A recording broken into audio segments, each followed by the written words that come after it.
ബലരാമകൃഷ്ണന്മാർ ദേഹം വെടിഞ്ഞതും യാദവകുലം മുച്ചൂടും നശിച്ചതും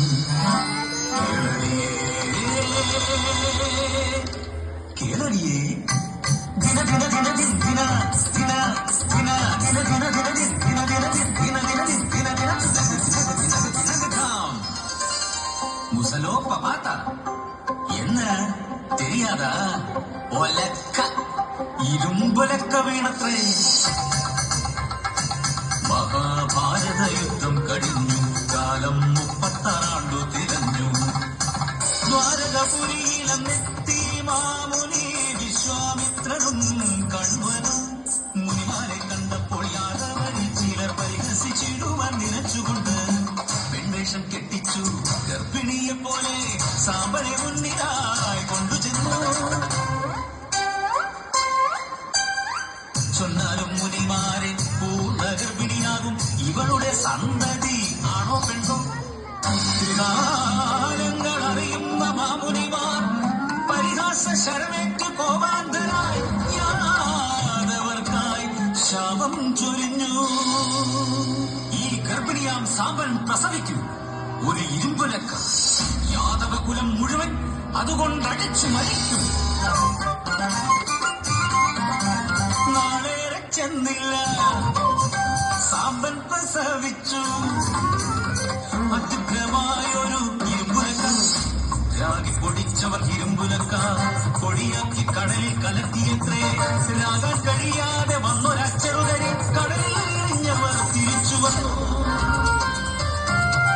തീരത്തു വന്നടിഞ്ഞ പൊടിയെല്ലാം എരകപ്പുല്ലായി വളർന്നു വന്നു.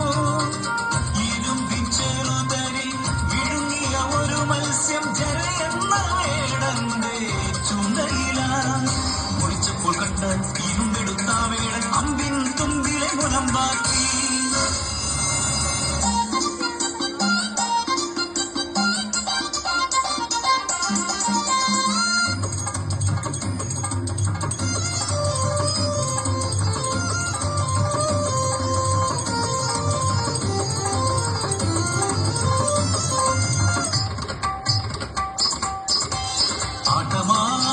പാട്ടുമായി കൂത്തുമായി മദ്യപിച്ചു മത്തരായി യാദവന്മാർ പലതും പറഞ്ഞു വഴക്കടിച്ചു വേഗം തമ്മിൽ കൊല്ലാനിറങ്ങി.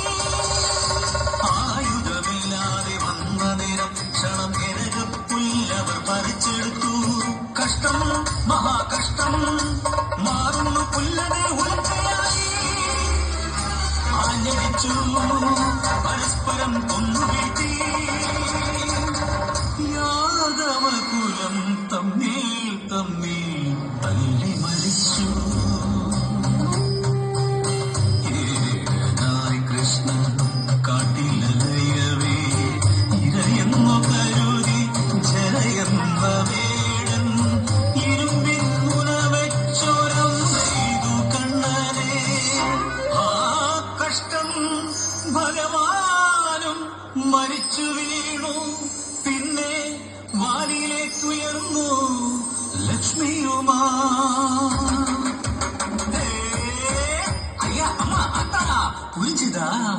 அதுக்கப்புறம் ദ്വാരകപുരിയെല്ലാം കടലിലാണ്ടു പോയി. യാദവരെല്ലാം നശിച്ചു പോയി. തക്കിട്ട് തനക്ക് തക്കിട്ട് തനക്ക് തക്കിട്ട് തനക്ക് തക്കിട്ട് തിങ്ക തിങ്ക തിങ്ക. அத்தாடி அத்தாடி நான் சொல்லும் கதை கேட்டாயும் இந்த சபையிலே ஒரு காரியம் சொல்ல போறேன். ஆழ நினைச்சாலும் മാറ്റാനായില്ല ഒരു കാലവും ആ വിധിയും നീനെ. അത് ബ്രഹ്മൻ നിனைச்சாലും മാറ്റാനായില്ല.